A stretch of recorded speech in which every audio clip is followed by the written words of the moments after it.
అల్లా పేరు అల్లా అని విశ్వసించలేదు అని నేను అంటున్నాను మిమ్మల్ని. అదే కారణం ఏంటంటే నేను యాక్చువల్లీ మీరు ఎవరు అని చూస్తే మీరు నాకు మెసేజ్ చేసినప్పుడు ఊరికే మీ వాట్సాప్లో మీ ఫోటో చూశాను యాక్చువల్లీ. అట్లాగే అక్కడ కింద బయోలో మీరు రాశారు, ఏమని రాశారో ఒకసారి చదువుతారా ప్లీజ్? ఇంగ్లీష్లో రాశారు మీరు, డెఫినేషన్ ఆఫ్ గాడ్ అని రాశారు. చదవండి ఒకసారి, అది మీ ఓన్ వాట్సాప్ స్టేటస్ అంటారా, దీన్ని బయో అంటారు యాక్చువల్. అయితే అందరూ రాసుకుంటారు, కొందరు ఐఎమ్ బిజీ అని పెట్టుకుంటారు అక్కడ. మీరేదో ఒక సందేహం రాశారు. అవునండి, డెఫినేషన్ సందేశం ఏమని రాశానంటే definition of God says he is God. He is God, the one God. Okay. Vinandi, the absolute, he begets not nor he begotten, and there is nothing comparable to him. అంటే ఇందాక నేను మీకు సూర్య class చదివించాను కదా, ఒంటరి వాడు, ఆధారం లేని వాడు. ఇది ఇంగ్లీష్ లో వినండి. he is God. ఇప్పుడు మీరు చెప్పారు, ఒక్కసారి వినండి. దేవుడు అన్నారు, వినండి.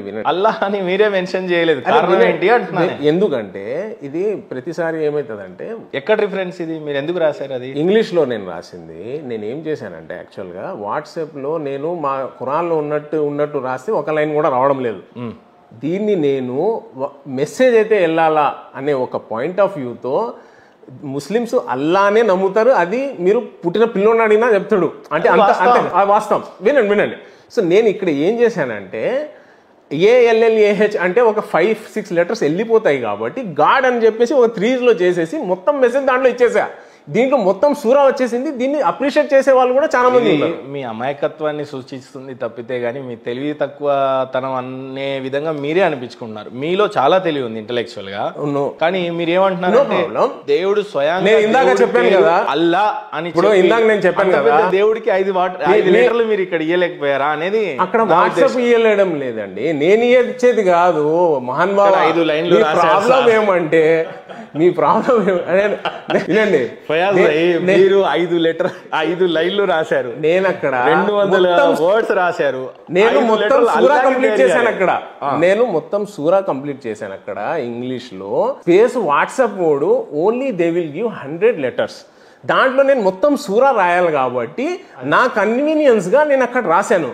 However, it is understandable Muslims will believe only Allah. Now coming to your point, the name. ఇప్పుడు నేనేమంటున్నా అంటే, ప్రతి ముస్లిం ఖురాన్లో సూరే బఖ్రాలో లాస్ట్ 2 ఆయత్స్లో ఏం చెప్తారంటే, ఆమన రసూలు బిమా ఉన్జిల ఇలైహి మిర్ రబ్బిహి వల్ ముమినూన్ కుల్లున ఆమన బిల్లాహి వ మలాయికతి వ కుతుబిహి వ రుసులి. అంటే మనము అన్ని ప్రవక్తల్ని నమ్మాలా, అన్ని పుస్తకాల్ని నమ్మాలా, అన్ని దేవదూతల్ని నమ్మాలా, ఇది కండిషన్ ఉంది.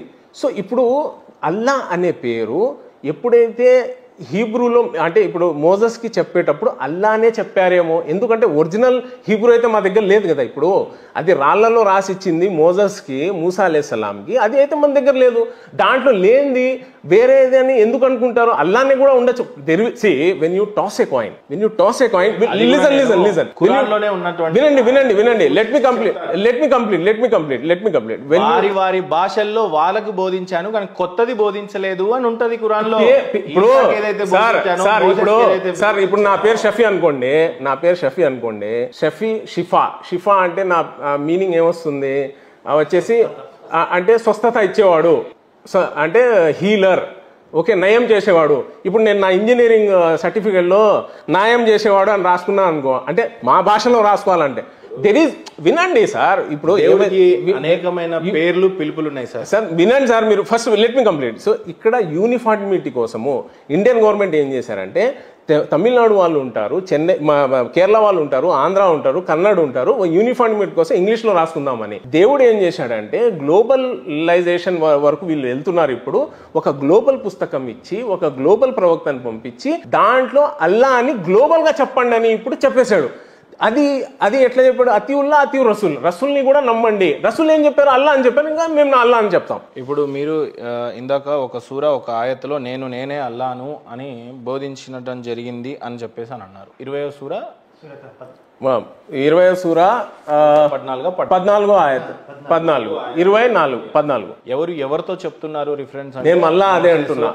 అవును కరెక్ట్. మోసెస్ గారికి చెప్పినటువంటి ఈ రిఫరెన్స్, మోసెస్ గారి గురించి జరుగుతున్న రిఫరెన్స్, మొహమ్మద్ ప్రవక్త వారితో ఎందుకు జిబ్రియల్ చెప్పుండవచ్చు ఎందుకంటే ఖురాన్లో ఉన్న ప్రతి వర్డ్ కూడా జిబ్రాయిల్ ద్వారానే వచ్చింది. ఎందుకంటే ఏమైతుందంటే యాక్చువల్గా ఏమైందంటే మక్కాలో ఉండేది ప్రవక్త ముహమ్మద్ సల్లల్లాహు అలైహి వసల్లం గారు. అయితే యూదులు అక్కడి నుంచి క్వశ్చన్లు అడిగిచ్చేవారు, ఇది అడగండి, ఇది అడగండి. ఇది మన యూసుఫ్ అలైహిస్సలాము పాలస్తీనానికి చెందినవాడు కదా, ఈజిప్ట్కి వెళ్ళిపోయాడు, అడగండి. ఆత్మ అంటే ఏంది అడగండి. జుల్ఖర్నైన్ అంటే ఎవరు అడగండి. అస్సాఫే కహాఫ్ అంటే 309 సంవత్సరాలు నిద్రపోయిన వాళ్ళు ఎవరు ఇట్లా వాళ్ళు అడుగుతూ ఉంటారు క్వశ్చన్. అదేవిధంగా ఇప్పుడు మోజస్ గురించి అడిగితే చెప్పడానికి వహీ వచ్చింది, చెప్పారు. దాంట్లో దెర్ ఇస్ నో ఎనీథింగ్. ఎందుకు చెప్పాల్సి వచ్చిందంటే ఆ టైంని బట్టి ఇప్పుడు ఏం రివీల్ చేయాలో అల్లా రివీల్ చేసేసారు. అది వచ్చి దైవ ప్రవక్తకు చెప్తే దైవ ప్రవక్త రాపిచ్చారు. అదే ఖురాన్ సింపుల్. ఒకటి మొహమ్మద్ ప్రవక్త గారికి ఏమవుతుందంటే సోహెల్ అని ఒక అగ్రిమెంట్కి కూర్చుంటారు. మీది బాగా వినాలా. ఏమవుతుందంటే వితౌట్ వార్ మనకు హజ్ చేయడానికి బిలవెడ్ ప్రాఫిట్ ముహమ్మద్ సల్లల్లాహు అలైహి వసల్లం మదీనా నుంచి మక్కాకి వెళ్తారు. దారిలో ఏమవుతుందంటే మక్కా వాళ్ళు ఆపేస్తారు, మీరు రాకూడదు అని. ఈ సంవత్సరం మీరు రాకూడదు, ఒక ట్రీటీ చేసుకుందాం. దాంట్లో ముస్లిం సహాబాజులు ఏం రాస్తారంటే మొహమ్మద్ అల్లాకే రసూల్ అంటే దైవ ప్రవక్త అని రాస్తే ఆయన ఏమంటాడు, మేము దైవ ప్రవక్త అని నమ్ముకుంటే మేము ఎందుకు మీతో గొడవ పెడతాం, ఇది తీసేయండి అంటారు. అప్పుడు దైవ ప్రవక్త ఎక్కడుంది అది చెప్పండి అంటారు. ఆయన చదవలేడు కూడా. ఎందుకంటే దైవ ప్రవక్తకి ఎవరు గురువులు ఉండకూడదని ఆయన ఎవరి దగ్గర చదవలేదు స్టార్టింగ్ నుంచి. వహీ వచ్చి జిబ్రీల్ అలైహిస్సలాం ఆయన వచ్చి డైరెక్ట్ ఆయన మనసులో వహీ ఆయనకు చెప్పినప్పుడు ఆయన ఇమ్మీడియట్గా ఆయన అనుచరుల నుంచి రాసిచ్చేవాడు. ఇమ్మీడియట్గా రాసి ఆయన అథెంటికేట్ చేసేవాడు, మీరు రాసింది కరెక్టా కాదా. అవును. ఇప్పుడు మీరు ఇస్తాన్బుల్ వెళ్తే టర్కీలో, ఎందుకంటే ఓటమన్ ఎంపైర్ ఎవరో ఉస్మాన్ ఖలీఫా ఆయన చేశాడు కదా, 3 continents he has ruled for 600 years. ఆయన ఏం చేశాడంటే మక్కాలో ఉన్న ఖురాన్ వెళ్ళి ప్రిజర్వ్ చేశారు, దాన్ని కెమికల్స్ వేసి అంతా రిజర్వ్ చేశారు. ఇప్పటికి కూడా ఆయనను చంపడానికి వచ్చినప్పుడు వాళ్ళ వైఫ్ నైలా చేయి అడ్డం పెడుతుంది. ఆయన కత్తితో కొట్టినప్పుడు ఆమె ఏళ్ళు తొగబడి ఆయన మీద పడినప్పుడు ఆ బ్లడ్ వచ్చేసి ఆ ఖురాన్లో పడింది. ఆ ఖురాన్ ఈ రోజు కూడా ఇస్తాన్బుల్లో ఉంది, ఈ రోజు కూడా ఉంది. దాన్ని ప్రిజర్వ్ చేశారు. ఆ లిపి వాళ్ళు ఏం రాశారో, ఎవరు అథెంటికేట్ చేశారు, సహాబాలు అథెంటికేట్ చేశారు. ఆ ఖురాన్ ఇప్పుడు కూడా ఉంది. సో ఖురాన్ ఒరిజినల్ లేదు అనే చెప్పడానికి కాదు, ఒరిజినల్ స్క్రిప్ట్ ఉంది, ఇప్పుడు కూడా ఉంది, ఈ రోజు కూడా ఉంది. మీరు నేను వెళ్దామంటే వెళ్దాము, I'm ready for that. Okay, Istanbul వెళ్ళి we can see that holy Quran. That is Quran అథెంటికేట్గా ఉంది, దాంట్లో ఎలాంటి డిఫరెన్సెస్ లేవు. ఓకే, సో సెకండ్ అల్లా పేరు అల్లానే. ఎందుకంటే మీరు డిఫరెన్స్ ఎప్పుడు చేయొచ్చు, ఒకసారి ఒరిజినల్ ఖురాన్ ఎక్కడ ఉందో ఇప్పుడు లేదు, జస్ట్ ఒక రిఫరెన్స్ కోసం చదవండి. The original Quran is not kept in one place. ఇప్పుడు ఎవరు చెప్పారు, ఇది ఏఐ చెప్పింది ఇది, but is preserved in many scriptures around the world including. అవును, అంతే కదా. స్క్రిప్చర్స్లో అంటే ఇప్పుడు నేనేమంటున్నా, మీ డబ్బులు నా డబ్బులు వేస్ట్ ఏమో సార్. ఏమంటారు ఇస్తాంబుల్లో ఎందుకు సార్, మనం చెక్ చేస్తే నేను పెట్టుకుంటానండి టికెట్లు, నేను పెట్టుకుంటానండి. మీ డబ్బులు కూడా వేస్ట్. ఎందుకు వేస్ట్ అండి? నేనేమో తబ్లిగీ జమాత్ వల్ల 5 నియమాల్లో ఒక డబ్బుని ఎలా ఖర్చు పెట్టామని కూడా అడుగుతారు మరి. అవును, దానికోసం ఎందుకు? రైట్, ఇప్పుడు హ్యాపీగా ఒక విషయం అడుగుతాను సార్. నేనే అంటే మీరు ఏమంటున్నా, ఈ టాపిక్ అయిపోయింది. అంటే మీరు ఏమంటున్నారు, ఈ ఖురాన్ ఒరిజినల్ కాదంటున్నారా? లేదు, ఖురానే ఒరిజినల్ ఖురాన్. హోలీ ఖురాన్ అని నేను కూడా విశ్వసిస్తున్నాను. కాకపోతే ఇది మనకు జ్ఞానం బోధించేటప్పటికి ఈ టెక్నాలజీ అనవసరంగా ఇప్పుడు ఖురాన్ ఫోన్లో కూడా దొరుకుతుంది, అప్పుడు ఖురాన్ పేపర్లో కూడా దొరికింది. అట్లా ఖురాన్గా అవతరించి ఒక బుక్గా వచ్చింది. అంతేగాని దైవ గ్రంథం అనేది బుక్ కాదు, యానిమల్ దాని మీద రాశారు అనేది చెప్పారు. మీరు చాలా తప్పు మాట. ఎందుకంటే మీకు నాలెడ్జ్ లేదు కాబట్టి చెప్తున్నాను ఇస్లాం గురించి. ఎందుకంటే యూ నాట్ బై బర్త్ ముస్లిం, నేను బై బర్త్ ముస్లిం కాబట్టి నేను చెప్తాను.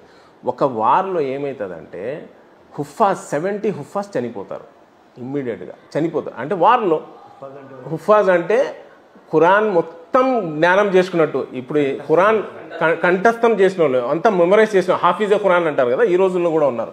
అందుకే మేము ఏమంటామంటే ఖురాన్ అనేది ఎవ్వరూ ఇది భూమి ప్రపంచం నుంచి చేయలేరు. ఒకవేళ అన్ని ప్రపంచంలో ఉన్న ఖురాన్లన్నీ మీరు బంద్ చేసేసిన నౌజ్ బిల్లా హుఫాజ్ 2 నిమిషాలు కూర్చొని మళ్ళీ రాసేస్తారు. ఎందుకంటే మిలియన్స్ ఆఫ్ హుఫాజ్ ఉన్నారు. సో ఇప్పుడు పాయింట్ ఏమంటే ఆ వార్లో పర్టికులర్ వార్లో ఏమవుతుందంటే 70 హుఫాజ్ చనిపోతారు, షహీద్ అవుతారు. అయినప్పుడు సహాబా ఏమంటారు, ఇట్లా అయితే కష్టం కదా, ఆయన వాళ్ళకు గుర్తుండేది ఇది, మేము ఇమ్మీడియట్గా దీన్ని ఒక పుస్తకంలో చేయాలా అని సహాబాలు, అది ఎవరు, సయ్యదినా హజరత్ అబూబకర్ సిద్దీక్ రజియల్లాహు తఆలాను ప్రవక్త గారు అన్నారు, నా తర్వాత ప్రవక్తలు ఉంటే అబూబకర్ ప్రవక్త ఉండేవాడు, కానీ నా తర్వాత ప్రవక్తలు లేరు కాబట్టి I'm the seal of profits. ఆయన చేతుల మీదుగా ఖురాన్ గ్రంథాన్ని ఒక బుక్ లాగా చేశారు. అది మనము ఇప్పుడు వరకు ఫాలో అవుతున్నాం. అది authenticate, the most authenticate. Okay, మీరు చెప్తున్నారు కాబట్టి చూసేవాళ్ళు కూడా విశ్వసించాలని కోరుకుంటున్నాను నేను. ఎందుకంటే మనము శాసనాలు చేయలేము, జస్ట్ డిస్కషనే చేయగలం అనేది నేను అదే చెప్పానండి. ఇప్పుడు ఎంతో మంది ఎవరో గురించి ఎంతో చెప్తుంటారు, అన్ని మనం పట్టించుకో అవసరం లేదు. నిజమా కాదా అనేది మా మనస్సాక్షిని అడిగితే అది చెప్పేస్తుంది, ఎవరిని అడిగే అవసరం లేదు. ఇప్పుడు ఇందాక నేనేమన్నానంటే, ఎవరికొరకైతే చేర్చబడలేదో వాళ్ళకి దేవుడు అడగడని, ఇది చాలా తప్పు అది యాక్చువల్గా. ఎందుకంటే దేవుడు మాలోనే పెట్టేశాడు ఇది మంచి ఇది చెడు అని. నీ దగ్గర ప్రవక్త ఏ ప్రవక్త రాకపోయినా, నిన్ను ఎవరు మెసేజ్ ఇవ్వకపోయినా నువ్వు అంతకు నువ్వు కనుక్కోవాలా. అండ్ ఆల్సో నీ మనసుని ఏ తప్పు చెప్పిందో అది వదిలిపెట్టాలా, అప్పుడే నువ్వు స్వర్గానికి వెళ్తావు. అట్లా అనమాట. Simple as that. ఇప్పుడు మీ దృష్టిలో ఇందాక మా ఇస్లాం గురించి, మీరు పుట్టుక ఇస్లాంలో పుట్టలేదు కాబట్టి నీకు తెలీదు, నాకు తెలుసు కాబట్టి బోధిస్తున్నాను వినండి, డీటెయిల్గా చెప్పాను. ఇప్పుడు మీ దృష్టిలో నేనెవరిని? మీరు విశ్వసించిన మీరు, నేనెవరిని? మీరు నా తమ్ముడు, మా అన్న, ఏదైనా అనుకోండి. మీరు ఫాదర్, నా ఫాదర్, వాళ్ళ ఫాదర్ వెళ్ళామనుకో, ఎక్కడో ఒకటి కలుస్తాం. మేమంతా బ్రదర్స్. మేము అప్పుడు మీరు నా తమ్ముడు, నాకు గ్రంథం వేరా అని మీరు ఎలా అథెంటికేట్ చేస్తున్నామంటే ఇప్పుడు మీరు హిందూ కదా, ఇప్పుడు మీరు ఏం చదువుతారు నార్మల్గా, లైక్ పురాణాలు అండ్ అది చదువుతారు. ఓకే, ఇప్పుడు మేమేం చదువుతాము, ఖురాన్ చదువుతాం. ఓకే, డిఫరెన్సెస్ ఉంది కదా, సేమ్ బుక్ అయితే చదవడం లేదు, అందుకు డిఫరెన్స్ ఉంది అంటున్నాం. లేదు, సేమ్ బుక్కే చదువుతున్నామని ఖురాన్ చెప్తుంది. ఖురాన్ ఆఖరి గ్రంథం అయింది తప్పితే గానీ పూర్వపు గ్రంథాలని కొట్టివేయమని అయితే లేదు. ఉంటే ఏదన్నా అథెంటిక్ ఆయత్ గానీ సూరా గానీ చెప్పండి. అయితే నేను చదువుతున్న గ్రంథము ఆ దేవుడి గురించే, మీరు చదువుతున్న గ్రంథం ఆ దేవుడి గురించే. కానీ దేవుడికి పేరు లేదు కాబట్టి నా గ్రంథంలో ఒకలా ఉంది, మీ గ్రంథంలో ఒకలా ఉంది. బైబుల్లో అయితే యెహోవా అని ఉంది. చిన్న డిఫరెన్స్ ఉంది. వాళ్ళు కంప్లీట్ గా అగ్నినే దేవుడుగా చేసుకొని ఉన్నారు. చిన్న డిఫరెన్స్ ఉందండి ఇక్కడ, చిన్న డిఫరెన్స్ ఉంది, చిన్న like 1 line kind of difference ఉంది. మేము అన్ని పుస్తకాలను నమ్ముతాం కానీ ఇప్పుడు యాజ్ ఇట్ ఈజ్ ఉన్నాయని నమ్మం. ఎందుకంటే ఇప్పుడు బైబుల్ తీసుకోండి, for example book of Genesis రాసుకోండి కావాలంటే. Book of Genesis chapter 1 verse 11 to 13 and 14 to 19 ఏముందంటే, దేవుడు క్రియేట్ చేసేటప్పుడు వెజిటేబుల్స్ 3rd డే రోజు క్రియేట్ చేశాడంట. వెజిటేబుల్స్, ఓకే, ప్లాంట్ కింగ్డమ్ అంటారు దాన్ని, vegetable kingdom. And 4th day sun create చేశాడంట. భయ్ ఇప్పుడు వితౌట్ సన్ ప్లాంట్స్ ఎట్లా బతుకుతాయి? 4th డే నువ్వు సన్ క్రియేట్ చేసి 3rd డేనే నువ్వు ప్లాంట్స్ ఎట్లా క్రియేట్ చేసావు? అది రాంగ్ కదా. అది నేను దైవం రాసింది అని నేను చెప్పను కదా, బట్ అది బైబుల్లో ఉంది కదా. సో నేను ఇప్పుడున్న బైబుల్ని ఆ ఇంజిల్ అని నమ్మను, బట్ ఇంజిల్ నమ్ముతా. ఇంజిల్ ఇచ్చారని నేను నమ్ముతా. ఫర్ ఎగ్జాంపుల్ ఇంకోటి తీసుకుందాం. ఇప్పుడు for example book of Genesis chapter 1 వచ్చిన పాస్టర్లు, మధ్యలో వచ్చిన ఆలింలు వాళ్ళకి ఇష్టం ఉన్నట్టు రాసుకొని ఉంటే మీరేం చేస్తారు దానికి? అందుకే ఈ రోజు నేను నమ్మను కదా. నమ్మకండి, నేను నమ్మను కదా. ఆథెంటిక్ మీరు ఎందుకు నమ్మరు అంటున్నారు కదా. అంటే పూర్వం వచ్చినటువంటి ఏ గ్రంథాన్నైనా సరే, ఏ ప్రవక్తనైనా సరే కరెక్టే మీరు నమ్మిమని ఉంది. అక్కడ మోజేస్ అయినా, ఇబ్రాహిం అయినా, ఇసాక్ అయినా, ఎవరినైనా నమ్మాలి అంతే. సేమ్ యాజ్ ఇట్ ఈస్ ఈ రోజు లేవు. నేను బైబుల్ తీసుకొని ఇప్పుడు ఇట్లా చేసుకోవడానికి కాదు, ఎందుకంటే అది సేమ్ కాదు కాబట్టి. ఎందుకంటే ఇందాక మీరు అన్నదే ఖురాన్ ఒరిజినల్ గా అవతరింపబడ్డ వాటి వాళ్ళ సమయాన్ని బట్టి అనేక పదాలు మారిపోయినాయి. ఇందులో పదాలు మారడం వేరండి, అన్ని చోట్ల. ఇప్పుడు పదాలు మారడం. సాంస్క్రిట్ లో పుట్టిన గీత తెలుగు అవతరించింది ఒకప్పుడు, అయితే సాంస్క్రిట్ పుట్టింది ఎప్పటికో. ఇప్పుడు దాంట్లో అన్ని శాతవాహనులు రాకపోతే తెలుగు అనేది వెలుగులోకి లిపి అనేది మేము చూసాము. లిపి అనేది చూసాము. 2000 years ముందు లిపే లేదని విన్నాము. ఇంకా దాంట్లో వెళ్ళొద్దండి. నేనేమంటున్నా అంటే, ఇప్పుడు book of Genesis chapter 1 verse number 16 to 19 మీరు నన్ను వెళ్ళొద్దని చెప్తున్నారు. 2 lights 2 లైట్స్ దేవుడు క్రియేట్ చేశాడు, ఒకటి సన్ ఒకటి మూన్ అని బైబిల్లో ఉంది. దేంట్లో book of Genesis chapter 1 verse 16 to 19 God created 2 lights అని ఉంది. ఇప్పుడు ఓకే వినండి. ఏ బుక్ని నమ్మాలి ఏ బుక్ను నమ్మకూడదు అని కొన్ని సూరాలు ఆయత్తులతో నేను స్పీడ్ గా చదివిస్తాను, మీరు టకటక చెప్పండి. లెట్ మీ కంప్లీట్ కూడా ఈ విషయాలు తెలిస్తే అందరు హ్యాపీగా ఉంటారు. దయచేసి సార్ మీరు తీసుకోండి పుస్తకం, మీకు తెలుగు చదవడం వచ్చు కాబట్టి. క్లియర్ అయింది కదా, అల్లా పేరు అల్లానే. అండ్ నాకు కాదు సార్, చూసే వాళ్ళకి ప్రేక్షకులు అదే అంటున్నా. అంటే సార్ మీరు కూడా